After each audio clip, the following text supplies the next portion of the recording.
Bienvenidos a un nuevo episodio de Megaprojects. En el capítulo de hoy vamos a hablar de un arma muy grande. En realidad, increíblemente enorme. De hecho, es el cañón de artillería más grande jamás fabricado. Os presentamos al Schwerer Gustav, que en alemán significaría el pesado Gustav. Con un peso de 1350 toneladas y una longitud total de 43,3 metros, este peso pesado no era ninguna tontería. Y realmente tuvo un gran impacto. Fabricado por los alemanes, este supercañón ferroviario fue construido en la década de 1930 con el propósito explícito de reducir a polvo la línea Maginot francesa. Por supuesto, las cosas no salieron exactamente así. Aún así, sigue siendo un ejemplo aterrador del apogeo del poder militar alemán durante la Segunda Guerra Mundial. ¿Qué fue exactamente de esta gigantesca máquina y por qué los alemanes solo construyeron dos? Pues vamos a averiguarlo.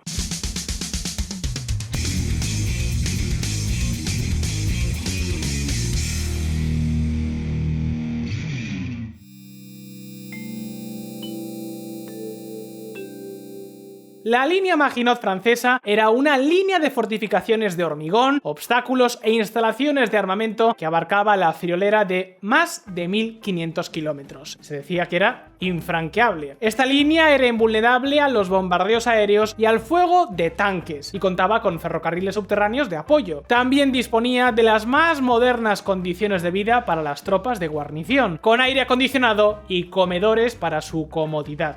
La opinión generalizada era que la línea Maginot era infranqueable. Pero si queréis profundizar más sobre el tema, os dejamos el vídeo que hicimos sobre ella hace tiempo. Los alemanes decidieron poner a prueba esta teoría abriendo un agujero a través de la línea Maginot y llevando a sus ejércitos al otro lado. Para llevar a cabo esta hazaña y atravesar la línea Maginot, los alemanes necesitaban una máquina capaz de perforar 7 metros de hormigón armado o 1 metro entero de blindaje de acero. Erich Müller, ingeniero de Krupp, calculó que se necesitaría un arma con un calibre de unos 80 centímetros que disparara un proyectil de 7 toneladas desde un cañón de 30 metros de longitud. Este arma tendría un peso de más de 1000 toneladas. Nunca se había construido una máquina tan grande. La perspectiva de los alemanes era simple.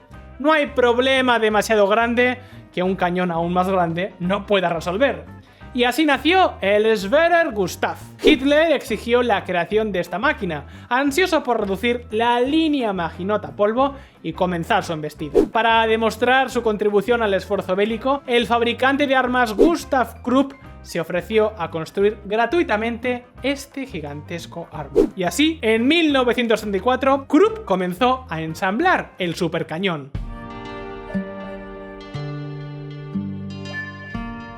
Sin embargo, Krupp se retrasó y el Schwerer Gustav no entró en servicio hasta 1941, lo que significó que el enorme cañón ferroviario no pudo cumplir el plan de Hitler y volar en pedazos la línea Maginot. Esto sí que es no cumplir un plazo. El tiempo no espera a nadie, ni a la superartillería por lo visto, y la guerra siguió adelante sin el cañón más grande de toda Alemania. Así que a falta de un supercañón ferroviario, a Alemania se le ocurrió la innovadora solución de rodear la línea Maginot. El 10 de mayo de 1940, Alemania inició la invasión de Bélgica, Luxemburgo y los Países Bajos, países neutrales, pero esta es una historia para otra ocasión.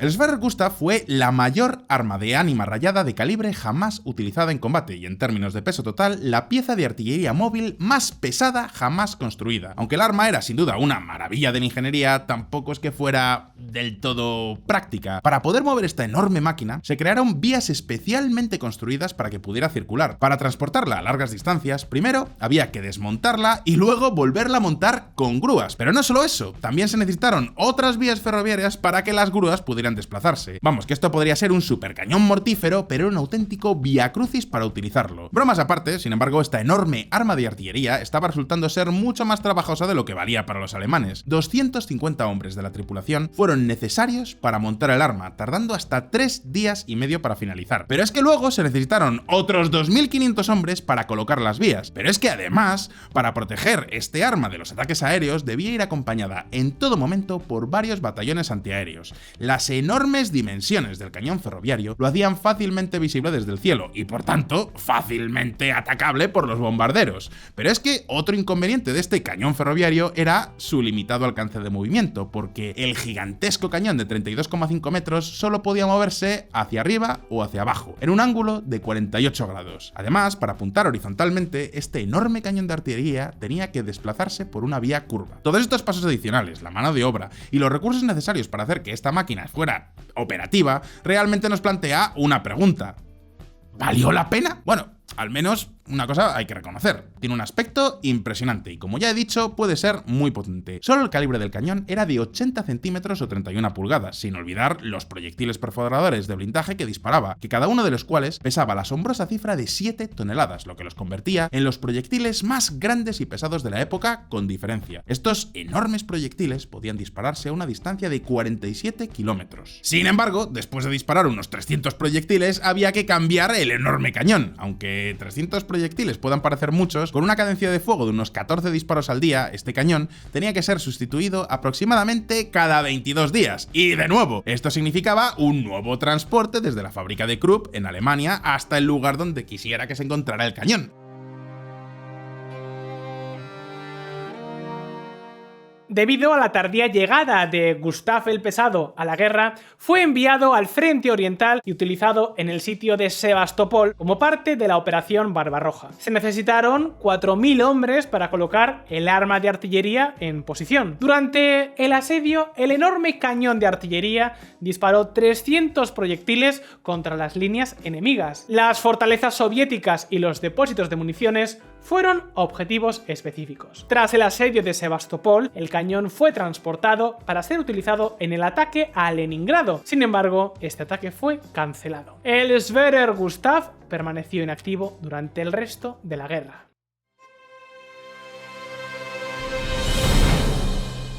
El 14 de abril de 1945, un día antes de la llegada de las tropas estadounidenses, el cañón ferroviario fue destruido por las tropas alemanas para impedir su captura por el enemigo. Una semana más tarde, sus ruinas fueron descubiertas por las tropas estadounidenses. En el verano del 45, los restos del Schwerer Gustav fueron estudiados por especialistas soviéticos y en otoño de ese mismo año, los restos del arma fueron transportados por los soviéticos a Merseburg, donde se estaba reuniendo material militar alemán. Aquello fue lo último que se vio de aquella máquina gigantesca. A día de hoy aún se desconoce el paradero de sus restos. Quizás los soviéticos se la llevaron al chatarrero para venderla al peso, o tal vez se encuentra en el patio trasero de un hombre ruso muy rico. ¿Quién sabe? Pues bien, ese fue el Schwerer Gustav, pero no te preocupes porque los alemanes no se quedaron en una sola mega arma mortal.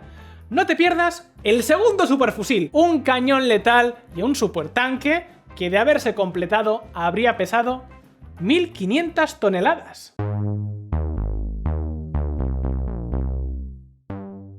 Algunos hombres compran joyas bonitas a sus parejas, otros ponen su nombre a superartillerías.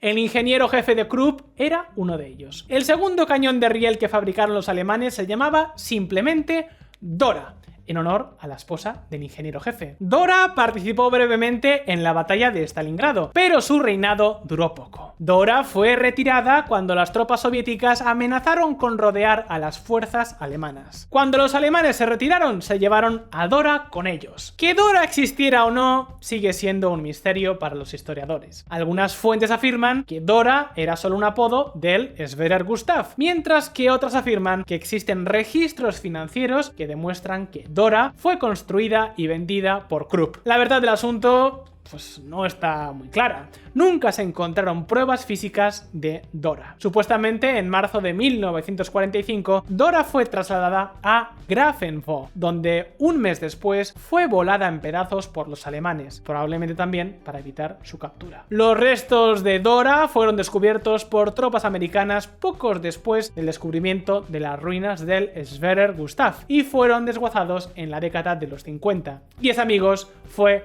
el último de los cañones superferroviarios.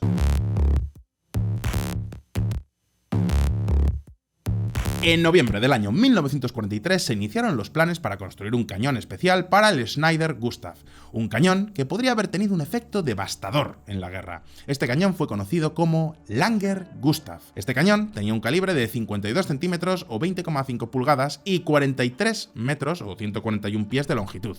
Estaba diseñado para disparar proyectiles a distancias increíbles. Es más, se decía que era capaz de alcanzar una distancia de 190 kilómetros, que es más de 4 veces el alcance actual del cañón Sverre Gustav. Y todo esto es muy importante porque le daba al monstruoso cañón el alcance para alcanzar Londres si se situaba en Calais, en Francia. Sin embargo, el cañón nunca llegó a completarse, ya que resultó dañado durante su construcción por un ataque de la Royal Air Force sobre Essen.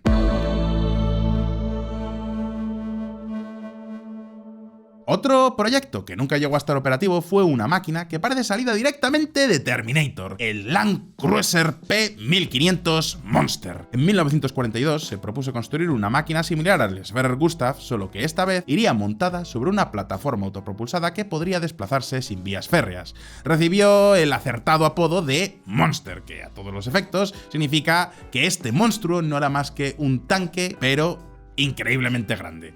Como he dicho antes, este monstruo habría pesado 1.500 toneladas si se hubiera construido, lo que habría supuesto 150 toneladas más que el Sverre Gustav. La longitud del cañón habría sido de 80 centímetros, similar a la del Sverre Gustav. Y para hacerse una imagen mental, esto es un tanque con un cañón tan grande que un hombre adulto podría arrastrarse por él. Es aterrador imaginar el daño que podría haber causado este supertanque, pero es que además de su enorme cañón, el Monster estaba equipado con varios cañones automáticos MG-151 que normalmente utilizan los aviones de combate. Sin embargo, esta unidad absoluta de una máquina nunca salió de la mesa de dibujo, y diréis, ¿por qué? Pues porque en 1943 la idea fue desechada por Albert Speer y posteriormente considerada como poco práctica. Si se hubiera construido esta máquina, habría superado al Panzer VIII como el tanque más pesado jamás fabricado, con casi 8 veces el peso del Panzer.